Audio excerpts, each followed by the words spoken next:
7. You can go back and watch the previous 1 through 6 chapters. And I recap the previous chapter before I start the one that we're currently on. So I'm referring to my notes because I can't remember exactly off the top of my head. So in chapter 6, we have Bella and Edward agree to be friends. Edward still tries to warn her about himself.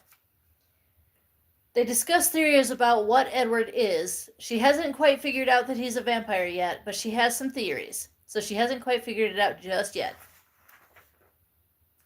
And then the biggest event that happens in this chapter is Bella faints in biology class. And Edward appoints himself to look after her. Well, first it was Mike Newton. And then Edward took over and started taking care of her. Took her to the nurse and everything. Got her ice pack and everything. And even got her out of gym class. Which really made Mike Newton angry because Mike Newton has a thing for Bella. And so he is completely jealous of Edward because Mike wants Bella, but Edward is starting to realize that he is falling in love with her too, and even starts creating, while composing Bella's melody during this chapter when he's skipping biology class because blood. So he's, starting to compose Bella's lullaby. Anyway, so he gets Bella out of gym class because she didn't want to be around Mike. She doesn't like him like that, okay? And then, so Edward ends up driving her home. And that's pretty much the end of chapter 6. So, let me put my notebook aside. Without further ado, get your blanket, get your snacks. I've always got a blanket on because I'm always cold. Get your blanket, get your snacks. Let's go do chapter 7. I had to wait when I got back to school. The final hour wasn't out yet. That was good because I had things to think about, and I needed the alone time. Her scent lingered in the car. I kept the windows up, letting it assault me, trying to get used to the feel of intentionally torching my throat. Sorry, guys, I stumble over the words sometimes, so please forgive me. Oh, and there's also Edward had volunteered to drive Bella to Seattle because I guess she's taking a weekend trip to Seattle. He volunteered to drive her, and he's trying to get used to her smell so he doesn't end up killing her. Okay. Attraction. It was a problematic thing to contemplate. So many sides to it, so many different meanings and levels. Not the same thing as love, but tied up in it inextricably. I stumble over the words because I'm not used to reading out loud. Anyway, if you're here, don't forget to like, subscribe, and hit that bell to get notifications. How y'all doing? So this is Midnight Sun, and I'm on chapter 7. Let me make sure I'm getting all the comments here. Let's see. I don't pause to look at the chat very often, so forgive me if I'm not always looking at you. So, hi, good to see you. Don't forget to like, subscribe, hit the bell to get notifications. Let's see, where was I? Okay. I had no idea if Bella was attracted to me. Would her mental silence somehow continue to get more and more frustrating until I went mad? Or was there a limit that I would eventually reach? I tried to compare her physical responses to others like the receptionist and Jessica Stanley, but the comparison was inconclusive. The same markers, changes in heart rate and breathing patterns, could just as easily mean fear or shock or anxiety as they did interest. Certainly other women, and men too, had reacted to my face with instinctive apprehension. Many more had that response than the alternative. It seemed unlikely that Bella could be entertaining the same kinds of thoughts that Jessica Stanley used to have. After all, Bella knew very well that there was something wrong with me, even if she didn't know exactly what it was. She had touched my icy skin, and then yanked her hand away from the chill. If you're not familiar, this is, or if you're new here, Midnight Sun is Twilight from Edward's point of view. So everything I'm reading, this is from Edward's point of view. And yes, I'm a big fan of Twilight. And yet, I remembered those fantasies that used to repulse me. but remembered them with Bella in Jessica's place. I was breathing more quickly, the fire clawing up and down my throat. What if it had been Bella, imagining me with my arms wrapped around her fragile body, feeling me pull her tightly against my chest, and then cupping my hand under her chin, brushing the heavy curtain of her hair back from her blushing face, tracing the shape of her full lips with my fingertips, leaning my face closer to hers, where I could feel the heat of her breath on my mouth, moving closer still. But then I flinched away from the daydream, knowing, as I had known when Jessica had imagined these things, what would happen if I got that close to her. Attraction was an impossible dilemma, because I was already too attracted to Bella in the worst way. Did I want Bella to be attracted to me? A woman to a man? That was the wrong question. The right question was, should I want Bella to be attracted to me that way? And the answer was no, because I was not a human man, and that wasn't fair to her. Sorry, I tend to burp a lot after I eat. Thank you for the likes. Make sure you're subscribed and hit that bell to get notifications. So good to see you. With every fiber of my being, I ached to be a normal man, so that I could hold her in my arms without risking her life, so that I could be free to spin my own fantasies that didn't end with her blood on my hands, her blood glowing in my eyes. My pursuit of her was indefensible. What kind of relationship could I offer her when I couldn't risk touching her? I hung my head in my hands. It was all the more confusing because I had never felt so human in my whole life, not even when I was human, as far as I could recall. In those days, my thoughts had all been turned to a soldier's glory. The Great War had raged through most of my adolescence, and I'd been only 9 months away from my 18th birthday when the influenza had struck. I had just vague impressions of those human years, murky memories that became less real with every passing decade. I remembered my mother most clearly, and felt an ancient ache when I thought of her face. I recalled dimly how much she had hated the future I'd raced eagerly toward, praying every night when she said grace at dinner that the horrid war would end. I had no memories of another kind of yearning.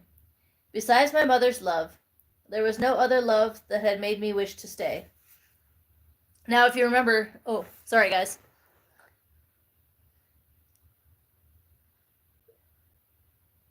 Keep reading. Yes.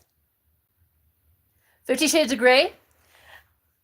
If YouTube will let me... if YouTube will let me, I will look into 50 Shades of Grey. Yes, I'll keep reading. Trust me. I promise you. I will finish the whole book. I promise you that. I pause momentarily to make sure that everybody understands what is going on. Now, if you've read the Twilight books or seen the Twilight movies, you'll remember that Edward's biological mother passed away from the plague or influenza or something, and Carlisle saved Edward because his mother begged him, please save my son. So Carlisle saved Edward, and Edward's biological mother passed away. Thank you for coming in. Thank you for the likes. I love everybody. Kind comments only. Don't forget to like, subscribe, and hit that bell. Where was I? This was entirely new to me. I had no parallels to draw, no comparisons to make. The love I felt for Bella had come purely, but now the waters were muddied. I wanted very much to be able to touch her. Did she feel the same way? That didn't matter. I tried to convince myself. Sorry, guys. I kind of stumble along sometimes because I'm not used to reading out loud. So, bear with me. Where did I stared at my white hands, hating their hardness, their coldness, their inhuman strength. I jumped when the passenger door opened. Ha! Caught you by surprise. There's a first. Emmett thought as he slid into the seat. I'll bet Mrs. Goff thinks you're on drugs. You've been so erratic lately. Where were you today? I was doing good deeds. Huh? I chuckled. Caring for the sick. That kind of thing. That confused him more, but then he inhaled and caught the scent in the car. Oh, the girl again? I scowled. This is getting weird. Tell me about it, I mumbled. He inhaled again. She does have quite a flavor, doesn't she? The snarl broke through my lips before his words had even registered all the way. An automatic response. Easy, kid, I'm just saying. Oh, Edward. The others arrived then. Rosalie noticed the scent at once and glowered at me, still not over her irritation. I wondered what her real problem was, but all I could hear from her were insults. I didn't like Jasper's reaction either. Like Emmett, he noticed Bella's appeal. Not that the scent had, for either of them, a thousandth portion of the draw it had for me, but it still upset me that her blood was sweet to them. Jasper had poor control. Alice skipped to my side of the car and held her hand out for Bella's truck key. I only saw that I was, she said, as was her habit, obscurely. You'll have to tell me the whys. This doesn't mean, I know, I'll wait, it won't be long. I sighed and gave her the key. I followed her to Bella's house. The rain was pounding down like a million tiny hammers, so loud that Bella's human ears might not hear the thunder of the truck's engine. I watched her window, but she didn't come to look out. Maybe she wasn't there. There were no thoughts to hear. It made me sad that I couldn't hear enough of her thoughts to even check out on her, to make sure she was happy or safe, at the very least. Poor Edward. Alice climbed into the back and we sped home. The roads were empty, and so it only took a few minutes. We trooped into the house and then went to our various pastimes. Emmett and Jasper were in the middle of an elaborate game of chess, utilizing 8 joined boards spread out along the glass back wall and their own complicated set of rules. They wouldn't let me play. Only Alice would play games with me anymore. Alice went to her computer just around the corner from them, and I could hear her monitor sing to life. She was working on a fashion design project for Rosalie's wardrobe, but Rosalie did not join her today, to stand behind her and direct cut and color, as Alice's hand traced over the touch-sensitive screens. Instead, today Rosalie sprawled sullenly on the sofa and started flipping through 20 channels a second on the flat screen, never pausing. I could hear her trying to decide whether or not to go out to the garage and tune her BMW again. Esme was upstairs, humming over a set of blueprints. She was always designing something new. Perhaps she would build this one for our next home, or the one after that. Alice leaned her head around the wall after a moment and started mouthing Emmett's next moves. Emmett sat on the floor with his back to her, to Jasper, who kept his expression very smooth. To Jasper, who... Oh, wait. Emmett's next moves. Emmett sat on the floor with his back to her, to Jasper, who kept his expression very smooth as he cut off Emmett's favorite night. So, Alice is helping Jasper cheat. Thanks for coming in. Don't forget to like, subscribe, and hit that bell to get notifications. Thank you for all the likes, everybody. I love all of you. This is I love you in sign language. And for the first time in so long that I felt ashamed. Do I know Legos? No, I'm 36. I don't really play with Legos. Where's this? So long that I felt ashamed. I went to sit at the exquisite grand piano stationed just off the entryway. I ran my hand gently up the scales, testing the pitch. The tuning was still perfect. Upstairs, Esme's pencil paused, and she cocked her head to the side. I began the first line of the tune that had suggested itself to me in the car today, pleased that it sounded even better than I'd imagined. Edward is playing again, Esme thought joyously, a smile breaking across her face. She got up from her drafting desk and flitted silently to the head of the stairs. I added a harmonizing line, letting the central melody weave through it. Esme sighed with contentment, sat down on the top step, and leaned her head against a baluster. A new song. It's been so long. What a lovely tune. I let the melody lead in a new direction, following it with the bass line. Edward is composing again? Rosalie thought, and her teeth clenched together in fierce resentment. In that moment, she slipped, and I could read all her underlying outrage. I saw why she was in such a poor temper with me, why killing Isabella Swan had not bothered her conscience at all. With Rosalie, it was always about vanity. The music came to an abrupt halt, and I laughed before I could help myself, a sharp bark of amusement that broke off quickly as I threw my hand over my mouth. Rosalie turned to glare at me, her eyes sparkling with mortified fury. Emmett and Jasper turned to stare too, and I heard Esme's confusion. She was downstairs in a flash, pausing to glance between Rosalie and me. Don't stop, Edward, Esme encouraged after a strained moment. I started playing again, turning my back on Rosalie, while trying very hard to control the grin stretching across my face. She got to her feet and stalked out of the room, more angry than embarrassed, but certainly quite embarrassed. If you say one word, I will put you down like a dog. I smothered another laugh. What's wrong, Rose? Emmett called after her. Rosalie didn't turn. Back ramrod straight, she continued to the garage and then squirmed under her car as if she could bury herself there. What's that about? Emmett asked me. I don't have the faintest idea, I lied. Emmett grumbled, frustrated. Keep playing, Esme urged. My fingers had paused again. I did as she asked, and she came to stand behind me, putting her hands on my shoulders. The song was compelling, but incomplete. I toyed with a bridge, but it didn't seem right somehow. It's charming. Does it have a name? Esme asked. Not yet. Is there a story to it? She asked, a smile in her voice. This gave her very great pleasure, and I felt guilty for having neglected my music for so long. It had been selfish. It's a lullaby, I suppose. In your free time, go on YouTube, hit the search bar and type in Bella's Lullaby. That's what he's composing. Thank you for all the likes, everybody. 26. I get that all the time. But yes, I'm 36. Thank you so much, though. Don't forget to like, subscribe, hit that bell to get notified. I love everybody. Kind comments only. A lullaby, she repeated to herself. There was a story to this melody, and once I saw that, the pieces fell into place effortlessly. The story was a sleeping girl in a narrow bed, dark hair thick and wild and twisted like seaweed across the pillow. Alice left Jasper to his own skill and came to sit next to me on the bench. In her trilling wind-chime voice, she sketched out a wordless descant, 2 octaves above the melody. I like it, I murmured, but how about this?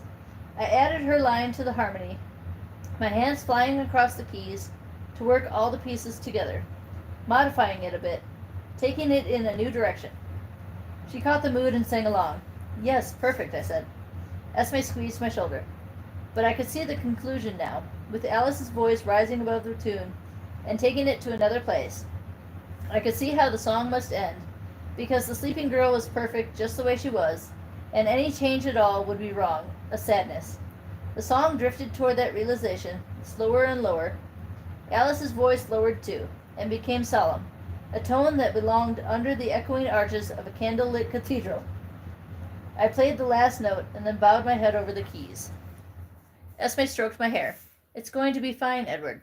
This is going to work out for the best. You deserve happiness, my son. Fate owes you that. Thank you, I whispered, wishing I could believe it, and that my happiness was the one that mattered. Love doesn't always come in convenient packages. Isn't that the truth? Oh, thank you. Thank you so much. I appreciate that. Where did I go? Okay. You, out of everyone on this planet, are perhaps best equipped to deal with such a difficult quandary. You are the best and brightest of us all. I sighed. Every mother thought the same of her son. Facts. Esme was still full of joy that my heart had finally been touched after all this time, no matter the potential for tragedy. She thought I would always be alone. Water break. Always be hydrated. Okay. I confused my own dang self. Okay. She'll have to love you back, she thought suddenly, catching me by surprise with the direction of her thoughts. If she's a bright girl, she smiled.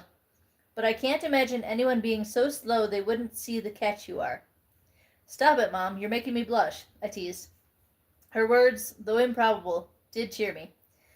Alice laughed and picked out the top hand of Heart and Soul. I grinned and completed the simple harmony with her. Then I favored her with a performance of Chopsticks.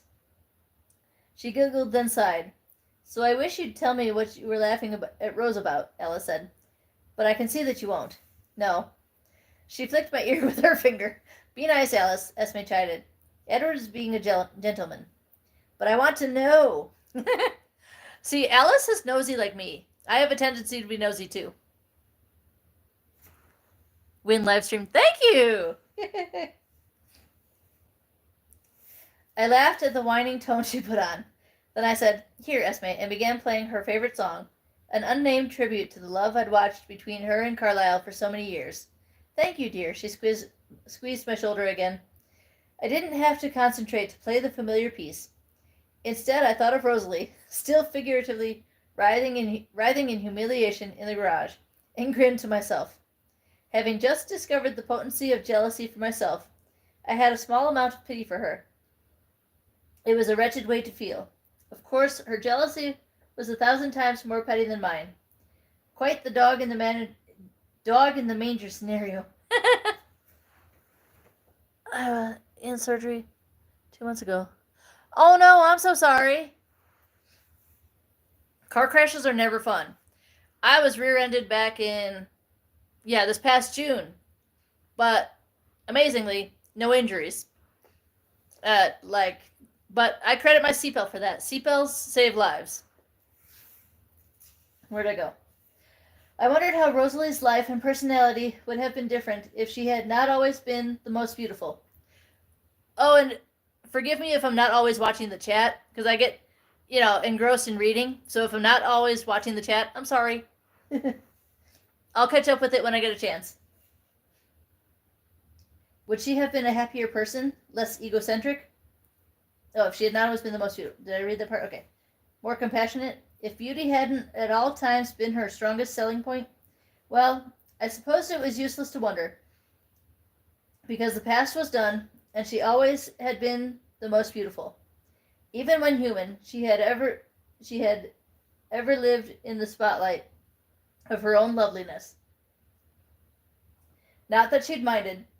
The opposite. She'd loved admiration above all else. That hadn't changed with the loss of her mortality. It was no surprise, then, taking this need as a given, that she'd been offended when I had not, from the beginning, worshipped her beauty the way she expected all males to worship. Not that she'd wanted me in any way, far from it. But it had aggravated her that I did not want her, despite that. It was different with Jasper and Carlisle. They were already both in love. I was completely unattached, and yet still remained obstinately unmoved. Sorry. I'd thought that old resentment buried, that she was long past it. And she had been, until the day I finally found someone whose beauty touched me the way hers had not. Of course, I should have realized how that would annoy her. I probably would have, had I not been so preoccupied. Rosalie had relied on the belief that if I did not find her beauty worth worshipping, then certainly there was no beauty on earth that would reach me. She'd been furious since the moment I'd saved Bella's life, guessing with her shrewd, competitive intuition the interest that I was all but unconscious of myself. Rosalie was mortally offended that I found some insignificant human girl more appealing than her. I suppressed the urge to laugh again. It bothered me some, though, the way she saw Bella. Rosalie actually thought the girl plain. How could she believe that? It seemed incomprehensible to me. A product of the jealousy, no doubt. "Oh," Alice said abruptly. "Jasper, guess what?" I saw what she'd just seen, and my hands froze on the keys. "What, Alice?" Jasper asked. "Peter and Charlotte are coming to visit next week. They're going to be in the neighborhood. Isn't that nice?" "What's wrong, Edward?" Esme asked, feeling the tension in my shoulders. "Peter and Charlotte are coming to Forks?" I hissed at Alice. She rolled her eyes at me. "Calm down, Edward. It's not their first visit." My teeth clenched. It was their first visit since Bella had arrived, and her sweet blood didn't appeal to just me. Alice frowned at my expression. "They never hunt here. You know that. But Jasper's brother of sorts and the little vampire he loved were not like us. They hunted the usual way. They could not be trusted around Bella." "When?" I demanded. She pursed her lips unhappily, but told me what I needed to know. "Monday morning. No one is going to hurt Bella." "No," I agreed, and then turned away from her. "You ready, Emmett?" "I thought we were leaving in the morning." "We're coming back by midnight Sunday. I guess it's up to you when you want to leave." "Okay, fine. Let me say goodbye to Rose first." "Sure." With the mood Rosalie was in, it would be a short goodbye. "You really have lost it, Edward." he thought as he headed toward the back door. I suppose I have. I need to be famous. Oh! Thank you so much! Hopefully someday. But, it's not about the money. I'm weird, okay? That's one thing you should know about me. I am kind of weird sometimes. Where did I go? Play the new song for me one more time, Esme asked. If you'd like that, I agreed, though I was a little hesitant to follow the tune to its unavoidable end, the end that had set me aching in unfamiliar ways. I thought for a moment, and then pulled the bottle cap from my pocket and set it on the empty music rack. That helped a bit. My little memento of her yes. When they decided to be friends. I nodded to myself and started playing. Esme and Alice exchanged a glance, but neither one asked. Hasn't anyone ever told you not to play with your food? I called to Emmett. Oh, hey, Edward, he shouted back, grinning and waving at me. The bear took advantage of his distraction to... Oh, hey, Edward, he shouted back, grinning and waving at me. The bear took advantage of his distraction to rake its heavy paw across Emmett's chest. The sharp claws shredded through his shirt and squealed across his skin like knives across steel. The bear bellowed at the high-pitched noise. Oh, hell. Rose gave me this shirt. Emmett roared back at the enraged animal. I sighed and sat down on a convenient boulder. This might take a while, but Emmett was almost done. He let the bear try to take his head off with another swipe of the paw, laughing as the blow bounced off and sent the beast staggering back. The bear roared, and Emmett roared again through his laughter. Then he launched himself at the animal, which stood a head taller than him on its hind legs, and their bodies fell to the ground, tangled up together, taking a mature spruce tree down with them. The bear's growls cut off with a gurgle. A few minutes later, Emmett jogged over to where I was waiting for him. His shirt was destroyed, torn and bloodied, sticky with the sap and covered in fur. His dark, curly hair wasn't in much better shape. He had a huge grin on his face. That was a strong one. I could almost feel it when he clawed me. You're such a child, Emmett. Okay, there we go. He eyed my smooth, clean, white button down. Weren't you able to track down that mountain lion then? Of course I was. I just don't eat like a savage. Emmett laughed his booming laugh. I wish they were stronger. It would be more fun. No one said you had to fight your food. Yeah, but who else am I going to fight with? You and Alice cheat. Rose never wants to mess up her hair. And Esme gets mad if Jasper and I really go at it. Life is hard all around, isn't it?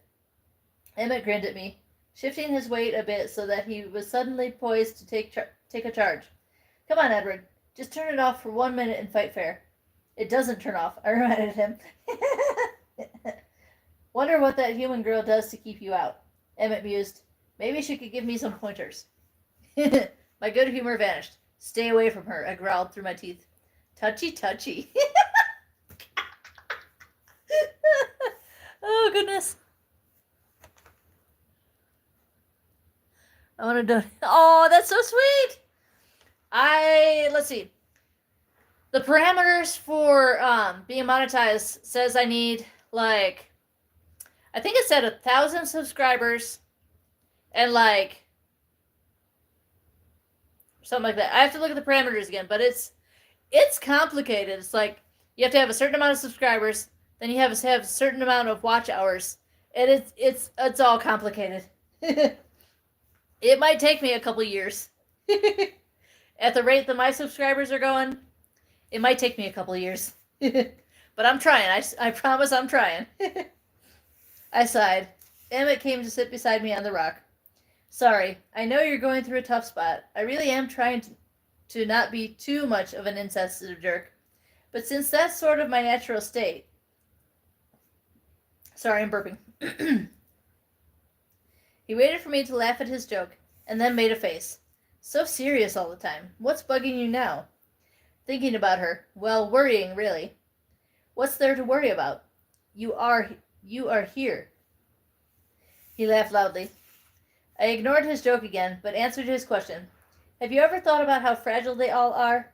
How many bad things can happen to a mortal? Not really. I guess I see what you mean, though. I wasn't much match for a bear that first time around, was I? Bears, I muttered, adding a new fear to the already large pile. That would be just her luck, wouldn't it? Stray bear in town. Of course it would head straight for Bella. Emmett chuckled. You sound like a crazy person. You can hear that, right? Just imagine for 1 minute that Rosalie was human, Emmett, and she could run into a bear, or get hit by a car, or lightning, or fall downstairs, or get sick, get a disease. The words burst from me stormily. It was a relief to let them out. They'd been festering inside me all weekend. It's funny that he mentions all these things that could happen to Rosalie, but if you watch Twilight and see like how she almost died, none of these compare to what her ex-boyfriend and his friends did to her before she became a vampire. It was okay. Fires and earthquakes and tornadoes. Ugh. Lions and tigers and bears. Oh my. Sorry, I had to. When's the last time you watched the news? Have you seen the kinds of things that happen to them? Burglaries and homicides. My teeth clenched together, and I was abruptly so infuriated by the idea of another human hurting her that I couldn't breathe. Whoa, hold up there, kid. She lives in Forks, remember? So she gets rained on. He shrugged. I think she has some serious bad luck, Emmett. I really do. Look at the evidence. Of all the places in the world she could go, she ends up in a town where vampires make up a significant portion of the population. Yeah, but we're vegetarians. So isn't that good luck, not bad? With the way she smells? Definitely bad. And then, more bad luck. The way she smells to me. I glowered at my hands, hating them again. Except that you have more self-control than just about anyone but Carlisle. Good luck again. Good luck, babe. Thank you. I appreciate you. I appreciate every sub that I get. Every time I read, whenever I'm reading about how Edward feels about Bella, all I can think of is that one line in, Yes, I Listened to Chapel Roan because I am gay. That one line in Good Luck, Babe, where she goes, "You'd have to stop the world just to stop the feeling." I don't sing very well, but I try. The van? That was just an accident. You should have seen it coming for her, Em. Again and again. I swear, it was like she had some kind of magnetic pull. But you were there. That was good luck. Was it? Isn't this the worst luck any human could ever possibly have? To have a vampire fall in love with them? Emmett considered that quietly for a moment. He pictured the girl in his head and found the image uninteresting. Honestly, I can't really see the draw. Well, I can't really see Rosalie's allure either, I said rudely. Honestly, she seems like more work than any pretty face is worth. Amen to that. Emmett chuckled. I don't suppose you'd tell me. I don't know what her problem is, Emmett. I lied with a sudden, wide grin. I saw his intent in time to brace myself. He tried to shove me off the rock, and there was a loud cracking sound as a fissure opened in the stone between us. Cheater, he muttered. I waited for him to try another time, but his thoughts took a different direction. He was picturing Bella's face again, but imagining it whiter, imagining her eyes bright red. No, I said, my voice strangled. It solves your worries about mortality, doesn't it? And then you wouldn't want to kill her either. Isn't that the best way? For me or for her? For you, he answered easily. His tone added the of course. I laughed humorlessly. Wrong answer. I didn't mind so much, he reminded me. Rosalie did. He sighed. We both knew that Rosalie would do anything, give up anything, if it meant she could be human again. Anything, even Emmett. Yeah, Rose did, he acquiesced quietly. I can't. I shouldn't. I'm not going to ruin Bella's life. Wouldn't you feel the same if it were Rosalie? Emmett thought about that for a moment. You really love her? I can't even describe it, Em. All of a sudden, this girl's the whole world to me. I don't see the point of the rest of the world without her anymore. But you won't change her? She won't last forever, Edward. I know that, I groaned. And, as you've pointed out, she's sort of breakable. Trust me, that I know too. Emmett was not a tactful person, and delicate discussions were not his forte. He struggled now, wanting very much not to be offensive. Can you even touch her? I mean, if you love her, wouldn't you want to, well, touch her? He's talking about bow chicka bow bow. Emmett and Rosalie shared an intensely physical love. He had a hard time understanding how one could love without that aspect.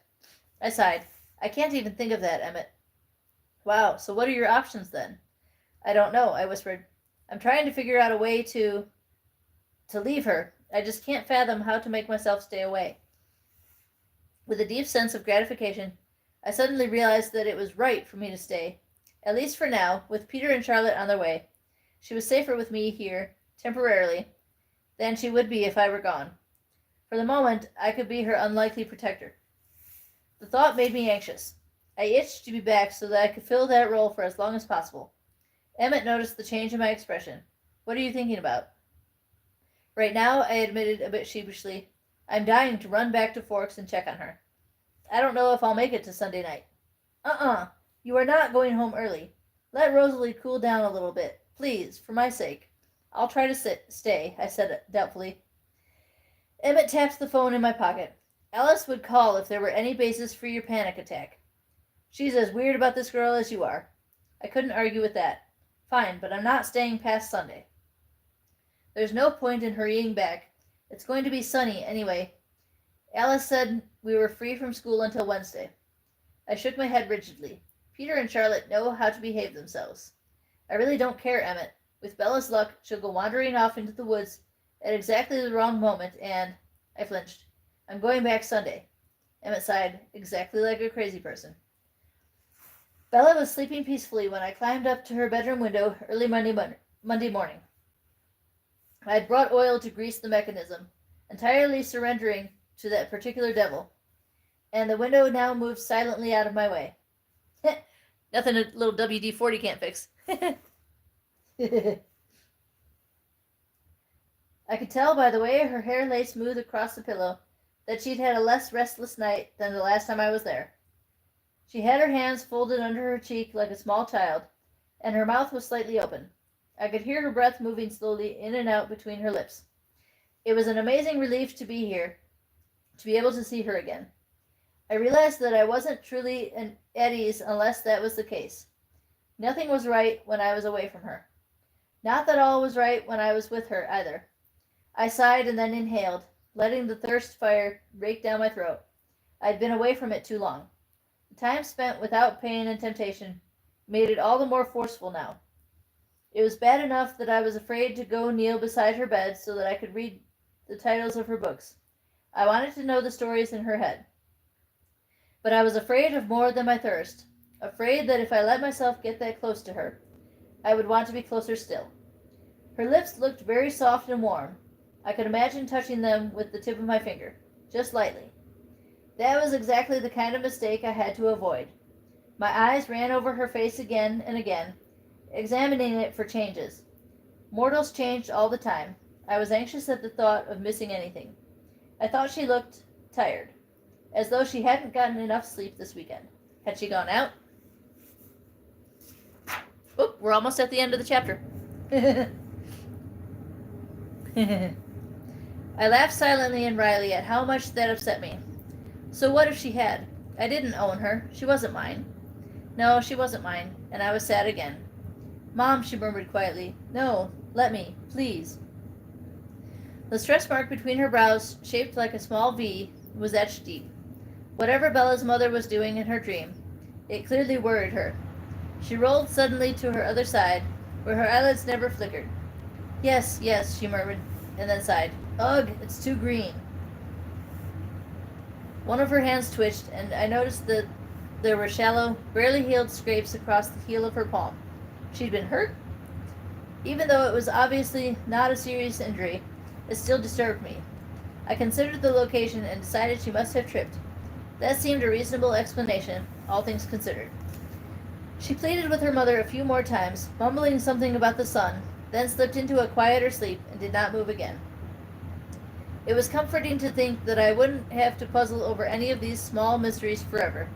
We were friends now, or at least trying to be friends. I could ask her about her weekend, about the beach and whatever late night activity had made her look so weary. I could ask what had happened to her hands, and I could laugh a little when she confirmed my theory about them.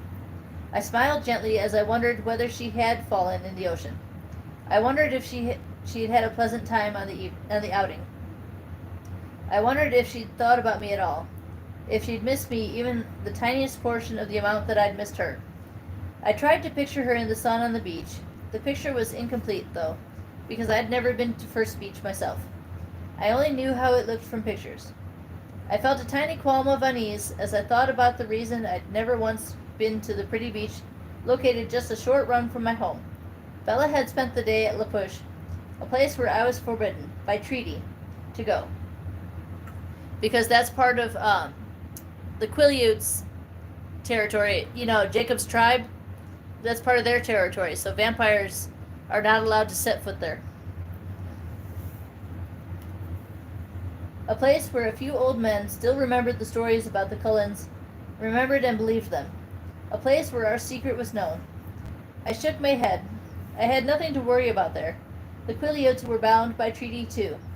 Even had Bella run into one of those aging sages, they could reveal nothing. And why would the subject ever be broached? No, the Quileutes were perhaps the one thing I did not have to worry about. Ooh, sorry, real quick.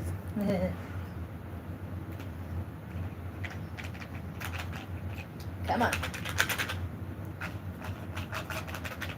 I get acid reflux all the time. Sorry, guys. I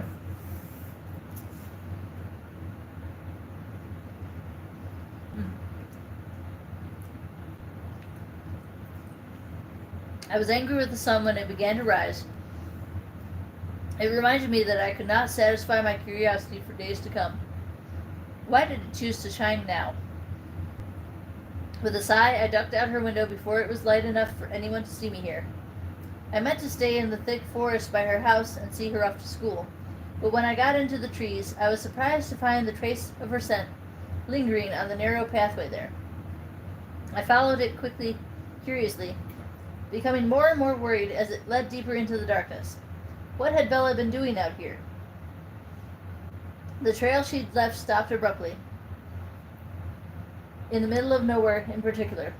She'd gone just a few steps off the path, into the ferns, where she'd touched the trunk of a fallen tree, perhaps sat there. I sat where she had and looked around. All she would have been able to see was ferns and forest. It had probably been raining. The scent was washed out, having never set deeply into the tree. Why would Bella have come to sit here alone? And she had been alone, no doubt about that, in the middle of the wet, murky forest.